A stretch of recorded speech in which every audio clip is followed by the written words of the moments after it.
नमस्कार दोस्तों, आप सभी के लिए। और दोस्तों, मुझे उम्मीद है आपकी पढ़ाई जो है अच्छी चल रही होगी, बेहतर चल रही होगी, बेस्ट चल रही होगी। और देखिए दोस्तों, रेलवे की तरफ से एक नई वैकेंसी का यहाँ पर नोटिफिकेशन जारी किया गया है और जो कि फुल नोटिफिकेशन है। तो इस नोटिफिकेशन में जो आपका वैकेंसी है वो है आइसोलेटेड कैटेगरी से रिलेटेड, जिसका शॉर्ट नोटिफिकेशन भी कुछ समय पहले जारी किया गया था। उस पर भी मैंने वीडियो बनाकर आपके लिए डाल दिया था। लेकिन अब दोस्तों यहाँ पर ये फुल नोटिफिकेशन यहाँ पर जारी कर दिया गया है। तो बहुत अच्छी खुशखबरी है दोस्तों कि पहली बार ये जो है वैकेंसियाँ आई हैं। इससे पहले भी एक बार आई थी, लेकिन मैं आपको बता दूं तो पिछले साल से ही इस वैकेंसी को जो है दोबारा जो है यहाँ पर तैयार किया गया है। ठीक है, तो चलिए दोस्तों, इसके बारे में सारी चीज़ें यहाँ पर हम देखने वाले हैं कि इस फुल नोटिफिकेशन में क्या क्या दिया गया है, कितनी वैकेंसी हैं, कितनी वैकेंसियाँ इंक्रीज हुई हैं, पहले कितनी वैकेंसियाँ थी, अब कितनी वैकेंसियाँ हैं, कौन सा नया पोस्ट जोड़ा गया है, कौन सा पोस्ट नया घटाया गया है, जोन वाइज वैकेंसियाँ क्या हैं, एज लिमिट क्या है, एग्ज़ाम पैटर्न क्या है, मेडिकल स्टैंडर्ड आपका क्या रहने वाला है। और देखिए दोस्तों, इसमें ग्रेजुएट वाले तो है ही, लेकिन साथ में 12th पास वालों का भी यहाँ पर जो है अपना फॉर्म अप्लाई यहाँ पर ये कर सकते हैं। यानी 12th पास वालों के लिए बहुत अच्छा मौका है। अगर आप इस फॉर्म में इस वैकेंसी में अप्लाई करते हो तो बहुत अच्छा मौका है। क्यों दोस्तों, यहाँ पर जो है मेरे हिसाब से जो है कंपटीशन बहुत ही लो यहाँ पर रहने वाला है। और दोस्तों दूसरी बात कि केवल एक ही सीबीटी आपका होने वाला है, सिंगल सीबीटी आपका होगा। कोई ऐसा नहीं है कि 2 सीबीटी होंगे, 3 सीबीटी होंगे, फिर ये आपका टाइपिंग टेस्ट होगा या कुछ अन्य कोई काम होगा, कुछ नहीं। केवल एक सीबीटी होगा, फिर उसके बाद में आपका जो है दोस्तों मेडिकल होगा और उसके बाद में आपका सिलेक्शन। तो बहुत अच्छा मौका है, एक बार इसमें अप्लाई ज़रूर करें। तो चलिए दोस्तों, एक बार हम फुल नोटिफिकेशन को देख लेते हैं। और जिन भाइयों ने अभी तक चैनल को सब्सक्राइब नहीं किया, उनसे मेरा रिक्वेस्ट है कि चैनल को सब्सक्राइब करके साथ में ऑल वाला बेल आइकन जरूर दबा लें, ताकि दोस्तों मेरी आने वाली हर वीडियो का नोटिफिकेशन सबसे पहले दोस्तों आपके पास पहुंच सके। तो देखिए दोस्तों, ये रहा आपका सामने जो कि पहले ये पहले वाला notification, short notification, indicative notice आप देख रहे हैं। तो यहाँ पर इसका ओपनिंग डेट रखा गया था, बताया गया था इसमें शॉर्ट नोटिस में कि 30/12/2025 आपका जो है फॉर्म अप्लाई होना स्टार्ट हो चुका है, हो जाएगा। और 29/1/2026 को आपका जो है फॉर्म अप्लाई करना क्लोज हो जाएगा। यानी आज की डेट से ही आपके जो है फॉर्म इसमें स्टार्ट हो चुके हैं। अब बात करें दोस्तों कि टोटल वैकेंसियाँ कितनी थी, तो टोटल वैकेंसियाँ आप यहाँ पर देख रहे हैं दोस्तों, मात्र 311 वैकेंसियाँ हैं। देखिए दोस्तों, वैकेंसियाँ बहुत कम हैं, लेकिन मैं आपको बता दूं, जो आपकी ये वैकेंसियाँ हैं इसमें बहुत ही लो कंपटीशन यहाँ पर आपको देखने को मिलेगा, क्योंकि वैकेंसियाँ कम हैं। इसके अलावा जो क्वालिफिकेशन है ना, उसका सबसे बड़ा इफेक्ट पड़ता है स्टूडेंटों पर। तो चलिए एक बार मैं सारी चीज़ें यहाँ पर, ये तो मैंने आपके लिए पहले वाला इंडिकेटिव नोटिस था, जो शॉर्ट नोटिस था, वो मैंने आपके लिए दिखा दिया है। बाकी फुल नोटिफिकेशन पर हम सारी बातें करेंगे जो कि यहाँ पर जारी किया गया। तो यहाँ पर आप देख सकते हैं 20/12/2025 एम्प्लॉयमेंट न्यूज़ में ये न्यूज़ जो है प्रकाशित की है। इंडिकेटिव नोटिस जो है 20 तारीख को ये जारी किया गया था। अब बात करते हैं ओपनिंग डेट की। तो पहले ही मैंने आपके लिए बता दिया था कि 30 तारीख से आपका फॉर्म स्टार्ट है 2025 में। 30/12/2025 से आपका फॉर्म स्टार्ट है, यानी आज से आपका फॉर्म स्टार्ट हो चुका है। अब बात करें दोस्तों क्लोजिंग डेट की, तो भाई आपका 29/1/2026। और last date application fee payment की बात करूं तो 31/1/2026। इसके अलावा दोस्तों देखिए, मॉडिफिकेशन विंडो में करेक्शन जो आप करते हैं एप्लीकेशन में, उसका डेट रखा गया है 1/2/2026 से लेकर के 10/2/2026 तक। और एक चीज़ आपको याद रखनी है दोस्तों कि आप जो है नया अकाउंट क्रिएट नहीं कर सकते। इसके अलावा आरआरबी को जो है चेंज नहीं कर सकते। इसके अलावा जो भी समस्या है या जो भी चीज़ें आपकी रह चुकी हैं या उसमें कोई प्रॉब्लम हुई हो भरने में या कोई दिक्कत रही हो, हाँ आपको लगता है कि हमारी वो कमी रह गई है तो उसे पूरा कर दें, तो वहाँ पर आप मॉडिफिकेशन कर सकते हैं। बाकी आरआरबी चूज नहीं कर सकते। अब बात करते हैं दोस्तों स्क्राइब कैंडिडेट के लिए, जो है यहाँ पर डेट रखा गया है एप्लीकेशन के लिए, वो रखा गया है 11/2/2026 से 15/2/2026 तक। तो ये आपका ओपनिंग डेट का और क्लोजिंग डेट का सारा मैटर मैंने आपके लिए यहाँ पर समझा दिया। अब बात करते हैं दोस्तों आगे, चलिए एक एक करके वैकेंसियाँ कितनी हैं टोटल जो बढ़कर के आई हैं, और क्या मेडिकल है, लेवल क्या है, और कौन कौन सी पोस्टें हैं। तो देखिए दोस्तों, आप यहाँ पर देख सकते हैं कि फर्स्ट पोस्ट है आपकी चीफ लॉ असिस्टेंट।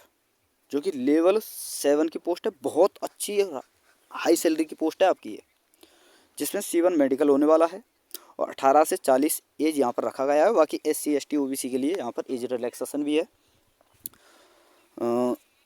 रूल के हिसाब से। और टोटल यहाँ पर 22 वैकेंसियाँ हैं दोस्तों। वहीं बात करें हम पब्लिक प्रोसिक्यूटर की, तो यहाँ पर ये भी लेवल 7 की वैकेंसी है और यहाँ पर भी C1 मेडिकल है आपका और 18 से 32 एज यहाँ पर रखी गई है। बाकी 7 टोटल वैकेंसियाँ हैं, ज़्यादा वैकेंसी नहीं है, मात्र 7 वैकेंसियाँ हैं। अब बात करें जूनियर ट्रांसलेटर की, जो कि हिंदी के लिए है, जो कि लेवल 6 की पोस्ट है और C2 मेडिकल है और सबसे ज़्यादा वैकेंसी इसी पोस्ट के लिए है। और एज की अगर हम बात करें 18 से 33, बाकी SC ST के लिए वो आपका जो है रिलैक्सेशन है ही, SC ST OBC के लिए। बाकी सबसे ज़्यादा वैकेंसी इसी में है, 202 वैकेंसी। अगला पोस्ट है आपका जूनियर पब्लिसिटी इंस्पेक्टर की, तो यहाँ पर लेवल 6 की पोस्ट है आपकी, C1 मेडिकल है, 15 पोस्ट हैं और 18 से 33 एज यहाँ पर रखा गया है। बाकी छूट वो है ही SC ST OBC के लिए। ये UR के हिसाब से दोस्तों वो है आपका एज, ठीक है। SC ST OBC के लिए अलग से रिलैक्सेशन जो मिलता है वो आप इसमें जोड़ लेना, तो कब तक आप अप्लाई कर सकते हैं वो आप यहाँ पर देख लेना। अब बात करते हैं दोस्तों स्टाफ एंड वेलफेयर इंस्पेक्टर की, तो यहाँ पर लेवल 6 की पोस्ट है, C1 मेडिकल है और 24 वैकेंसियाँ हैं। वहीं बात करें साइंटिफिक असिस्टेंट ट्रेनिंग की, तो यहाँ पर लेवल 6 की पोस्ट है और आपका D1 मेडिकल है और 2 वैकेंसियाँ हैं मात्र। अगला पोस्ट है आपका लैब असिस्टेंट, तो लेवल 2 की पोस्ट है, B1 मेडिकल, 39 टोटल वैकेंसियाँ हैं।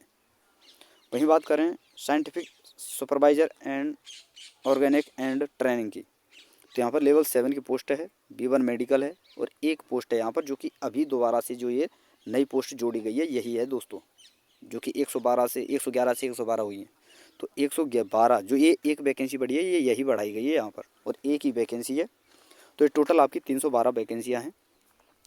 अब बात करते हैं दोस्तों कि 12th पास वालों के लिए जो मौका है, उसमें 12th पास वाला जो स्टूडेंट है वो किस पोस्ट के लिए अप्लाई कर सकता है, तो वो है आपकी 7 नंबर की पोस्ट, जो कि लैब असिस्टेंट ग्रेड 3 का जो है केमिस्ट एंड मेट्रोलॉजिस्ट।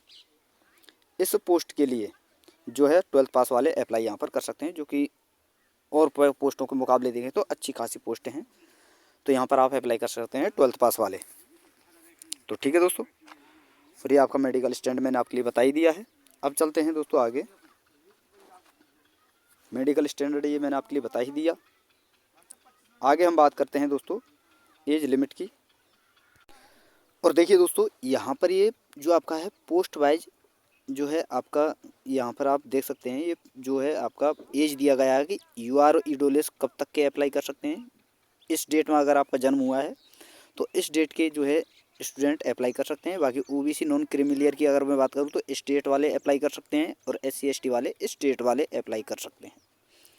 अब बात करें किस डेट के बाद अगर आपका जन्म हुआ है तो आप अप्लाई नहीं कर सकते, तो 1/8/2025 के बाद आप अप्लाई नहीं कर सकते अगर आपका इतना एज रहा है तो ये आपका एज लिमिट हुआ दोस्तों। अब बात करते हैं दोस्तों, आगे चलते हैं, तो ये SC ST OBC वो आपका एज रिलैक्सेशन जो मिलता है उसके हिसाब से है।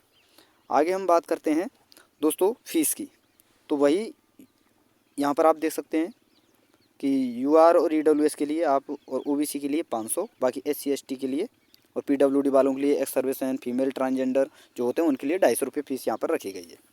अब बात करते हैं दोस्तों आगे कि आपका सबसे मेन है सिलेबस क्या रहने वाला है। तो देखिए दोस्तों सिलेबस आपका जो है 100 नंबर का क्वेश्चन होगा, 100 मार्क का आपका 100 क्वेश्चन होंगे, 100 मार्क के ही क्वेश्चन होंगे और 100 ही क्वेश्चन होंगे आपके, जिसमें प्रोफेशनल एबिलिटी जो आपकी मेन सब्जेक्ट है जिससे आप अप्लाई कर रहे हैं उस वैकेंसी में, तो आपकी जो मेन सब्जेक्ट है जो आपके पास डिग्री है उससे रिलेटेड आपके 50 जो है जो आपकी पोस्ट है डिग्री के पोस्ट के साथ जो आपके पास डिग्री है उससे रिलेटेड आपके 50 क्वेश्चन आएंगे। इसके अलावा जनरल अवेयरनेस से 15 क्वेश्चन देखने को मिलेंगे, रीजनिंग से आपके 15 क्वेश्चन, मैथ से आपके 10 क्वेश्चन और साइंस से आपके 10 क्वेश्चन। तो ये आपका सिलेबस है और एक ही CBT आपका होने वाला है, 1/3 की यहाँ पर नेगेटिव रहने वाली है। अब बात करते हैं दोस्तों आगे जो है आपका ये आपका बाकी यहाँ पर अलग से दिया गया है पूरा का पूरा कि किस प्रकार से आपको जो है आपका सिलेबस है, मैथ में क्या है, रीजनिंग, जनरल अवेयरनेस, साइंस में क्या क्या आपसे पूछा जाएगा और 10th लेवल 10th स्टैंडर्ड की आपकी साइंस पूछी जाएगी, ये भी आपको याद रखना है। और मैथ भी उसी लेवल का रहेगा आपका। यह category wise minimum percentage mark जो होता है, पासिंग मार्क, वो आपके लिए दिया गया है। आगे हम बात करते हैं दोस्तों, यह है आपका पोस्ट वाइज क्वालिफिकेशन। तो जो आपकी फर्स्ट पोस्ट है चीफ लॉ असिस्टेंट के लिए, तो यहाँ पर आप देख सकते हैं लॉ डिग्री एंड 3 ईयर का आपके पास डिप्लोमा होना चाहिए, ठीक है दोस्तों, या फिर लॉ ग्रेजुएट आपके पास होना चाहिए, और एक्सपीरियंस भी यहाँ पर मांगा गया है, ठीक है दोस्तों। इसके अलावा पब्लिक प्रोसेक्टर की अगर हम बात करें तो यहाँ पर graduate in bachelor degree in law from recognised university and with यानी 5 year standing as an advocate at bar, यानी 5 साल का आपके पास कहीं पर भी आपने लॉ का जो एक्सपीरियंस किया है वो आपके पास होना चाहिए। लॉ की डिग्री ग्रेजुएट लेवल से आपकी होनी चाहिए। इसके अलावा अगर मैं बात करूं तो आगे आपके लिए यहाँ पर भी दिया गया है, ये आपकी देख सकते हैं दोस्तों, जूनियर ट्रांसलेटर की हिंदी के लिए। यहाँ पर भी दोस्तों master degree and recognised university equipment Hindi to English with English to Hindi, या हिंदी से इंग्लिश या इंग्लिश से हिंदी, किसी में भी ट्रांसलेटर की डिग्री आपके पास होनी चाहिए और मास्टर डिग्री साथ में आनी चाहिए। बाकी आपकी यहाँ पर भी दी गई हैं और भी कुछ जो हैं आपके, जैसे डिप्लोमा है और 2 ईयर का एक्सपीरियंस यहाँ पर मांगा है। इस प्रकार से यहाँ पर ये आपका दिया गया है। और सीनियर पब्लिसिटी इंस्पेक्टर की अगर मैं बात करूँ तो यहाँ पर भी दोस्तों डिग्री इन रिकॉग्नाइज्ड यूनिवर्सिटी से डिप्लोमा इन पब्लिक एडवर्टाइजिंग, और ये क्या दिया गया है दोस्तों, जर्नलिस्ट, इस सब्जेक्ट में आपका जो है डिग्री होनी चाहिए, 2 ईयर का एक्सपीरियंस होना चाहिए। इसके अलावा अगर मैं बात करूँ, आगे चलते हैं, तो ये सारी सारी पोस्टें हैं जो कि आपके लिए। इसके अलावा स्टैंडर्ड एंड वेलफेयर इंस्पेक्टर की पोस्ट है, तो इसके लिए भी यहाँ पर graduate any 2 year one following the candidate, यहाँ पर डिप्लोमा होना चाहिए लेबर या सोशल वेलफेयर में, डिप्लोमा इन लेबर लॉ में होना चाहिए, इनमें से कोई भी एक डिप्लोमा होना चाहिए आपके पास, ये आपके दिख रहे हैं जो। इसके अलावा साइंटिफिक असिस्टेंट ट्रेनिंग की अगर मैं बात करूँ तो यहाँ पर भी दोस्तों second class master degree physiology या साइकोलॉजी में आपके पास डिप्लोमा होना चाहिए, ठीक है दोस्तों। आगे हम बात कर रहे हैं lab assistant and grade 3 chemist and machinist metallurgist है दोस्तों। तो ये है 12th पास वालों की वैकेंसी। और यहाँ पर दोस्तों केवल और केवल आपके पास PCM रहा हो तो आप यहाँ पर अप्लाई कर सकते हैं, 12th पास वाले। बाकी scientific supervisor recognisation and training के लिए यहाँ पर आप देख सकते हैं सेकंड क्लास मास्टर डिग्री, वही है आपका फिजियोलॉजी या फिजिक्स साइकोलॉजी में आपके पास डिप्लोमा होना चाहिए और 2 ईयर का एक्सपीरियंस आपके पास होना चाहिए। तो ये सारी चीज़ें क्वालिफिकेशन आपके लिए, मैंने सारी चीज़ें पोस्ट वाइज आपके लिए बता दी हैं। अब बात करते हैं दोस्तों जोन वाइज वैकेंसियाँ क्या क्या हैं। तो सबसे पहले हम बात करते हैं दोस्तों इलाहाबाद में। तो इलाहाबाद में दोस्तों मात्र 2 वैकेंसियाँ हैं, वो भी आपकी UR की हैं। और ये किस में है दोस्तों, स्टाफ एंड वेलफेयर इंस्पेक्टर की मात्र 2 वैकेंसियाँ हैं। आगे हम बात करते हैं अजमेर की। तो अजमेर में 4 पोस्टें हैं, जिसमें चीफ लॉ असिस्टेंट और जूनियर ट्रांसलेटर हिंदी वाले, और स्टाफ एंड वेलफेयर इंस्पेक्टर और लैब असिस्टेंट ग्रेड 3 वाले यहाँ पर अप्लाई कर सकते हैं। 4 पोस्टें हैं, जिसमें टोटल 20 पोस्टें हैं, और ये आपकी कैटेगरी वाइज पोस्टें हैं, आप यहाँ पर देख सकते हैं ये वाली, और टोटल पोस्टें हैं आपकी 20। आगे हम बात करते हैं, अगला है आपका बेंगलुरु। तो बेंगलुरु में आपकी 9 पोस्टें हैं टोटल, बाकी पोस्ट वाइज पोस्ट आप देख सकते हैं। अगला जोन है दोस्तों आपका भोपाल, और भोपाल में आपकी टोटल वैकेंसियाँ हैं 11, और यहाँ पर बाकी ये पोस्ट वाइज आप वैकेंसी देख सकते हैं कौन कौन सी पोस्ट के लिए क्या क्या वैकेंसियाँ हैं। आगे चलते हैं दोस्तों, तो अगला जोन है आपका ये रहा, सॉरी दोस्तों भोपाल की ही है ये, टोटल 12 वैकेंसी है यहाँ पर। 15 की अगर मैं बात करूँ यहाँ पर टोटल भोपाल की हैं, और ये सॉरी दोस्तों सही है, ये आपका है यहाँ पर भुवनेश्वर का है दोस्तों। टोटल यहाँ पर कितना पोस्ट है आपका, 12 पोस्ट ही भुवनेश्वर में, 12 ही भोपाल में है। और यहाँ पे पोस्ट वाइज वैकेंसी है, कैटेगरी वाइज वैकेंसी आप देख सकते हैं। अब आगे चलते हैं दोस्तों बिलासपुर में। तो बिलासपुर में टोटल आपकी 13 वैकेंसियाँ और ये पोस्ट वाइज वैकेंसियाँ और कैटेगरी वाइज वैकेंसी आप देख सकते हैं। इसके अलावा अगला है आपका चंडीगढ़। चंडीगढ़ में टोटल है आपकी 231 पोस्ट और ये आपकी पोस्ट वाइज वैकेंसी आप देख सकते हैं कैटेगरी वाइज। आगे हम चलते हैं तो अगला जोन है आपका चेन्नई दोस्तों। और चेन्नई में 27 टोटल वैकेंसियाँ और ये पोस्ट वाइज और कैटेगरी वाइज वैकेंसियाँ आप देख सकते हैं। बाकी अगला है आपका गोरखपुर। और गोरखपुर में भी दोस्तों टोटल 24 वैकेंसियाँ हैं आपकी और ये पोस्ट वाइज वैकेंसियाँ आप देख सकते हैं और कैटेगरी वाइज। हालांकि वैकेंसियाँ बहुत कम है दोस्तों, नाम मात्र की वैकेंसियाँ हैं, लेकिन देखिए दोस्तों कंपटीशन भी बहुत कम रहेगा यहाँ पर। आगे हम चलते हैं, अगला जोन है आपका, तो आगे मैं बात करूँ ये है आपका कोलकाता। और कोलकाता में टोटल 44 वैकेंसियाँ हैं और ये पोस्ट वाइज और कैटेगरी वाइज आप देख सकते हैं। बाकी अगला है मुंबई। मुंबई की अगर मैं बात करूँ तो यहाँ पर टोटल 70 वैकेंसियाँ हैं और ये पोस्ट वाइज और कैटेगरी वाइज वैकेंसियाँ आप देख सकते हैं यहाँ पर। ठीक है दोस्तों, जो कि मुंबई में सबसे ज़्यादा पोस्टें हैं।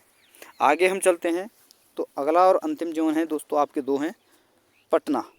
तो पटना में देख सकते हैं केवल एक पोस्ट है जूनियर ट्रांसलेटर की और यहाँ पर टोटल 15 वैकेंसियाँ हैं। और अंतिम जोन जो है आपका